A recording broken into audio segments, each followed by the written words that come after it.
The lasting impacts of Comet Shoemaker-Levy 9. Presented by Science at NASA. At the close of the last century, a comet captured into orbit around a planet traveled too close and was shredded by its gravity into multiple pieces, some as large as half a mile or 1 kilometer long. Those fragments would plunge into the planet's atmosphere in a series of impacts. Would the impacts be spectacular, or would the comet fragments disappear without a trace? In July 1994, astronomers around the world watched with bated breath as the fragments of Comet Shoemaker-Levy 9 slammed into the planet Jupiter. Dr. Kelly Fast was one of the impact's observers and is now manager of NASA's Near-Earth Object Observations program. It was just incredible to watch. Such an impact event had never before been witnessed, let alone studied. Ground-based telescopes around the world and spacecraft like NASA's Hubble Space Telescope and even the Galileo orbiter en route to Jupiter were used to observe the impacts.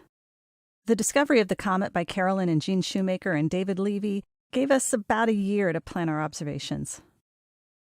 The impacts proved to be impressive.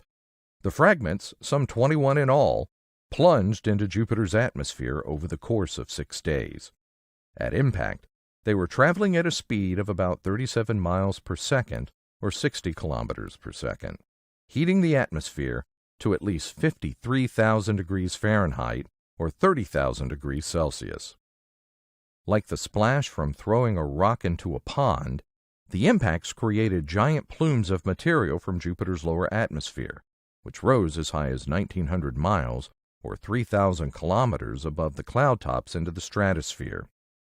In the aftermath, the plume splashback scarred Jupiter's atmosphere with dark clouds of impact debris, which could be seen for months as they were gradually dispersed by Jupiter's winds. So what were scientists able to learn about Jupiter itself as a result of the impacts? For one thing, those dark clouds of impact debris acted as tracers of the winds in Jupiter's stratosphere, and by following their motion over time, scientists could measure those high-altitude winds. Temporary changes in the aurora on Jupiter showed scientists that Jupiter's magnetosphere was influenced by particles from the impacts. We are still able to see changes in Jupiter's atmosphere that resulted from the impacts. When the fragments of Shoemaker-Levy 9 slammed into Jupiter, they deposited their own chemical compounds, the impact processes produced some, and others were exhumed from the lower atmosphere. Some molecules, like ammonia, were destroyed by sunlight in the weeks and months after the impacts. But others, like hydrogen cyanide and water, are still seen today. All of that tells scientists about how chemistry works in Jupiter's atmosphere. Comet Shoemaker-Levy 9 showed us that large impacts still happen in the solar system and were a factor in NASA developing programs to address the impact risk to Earth.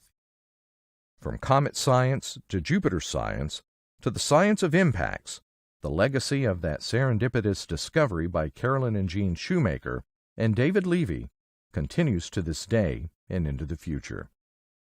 For more impactful stories about comets and asteroids, visit science.nasa.gov.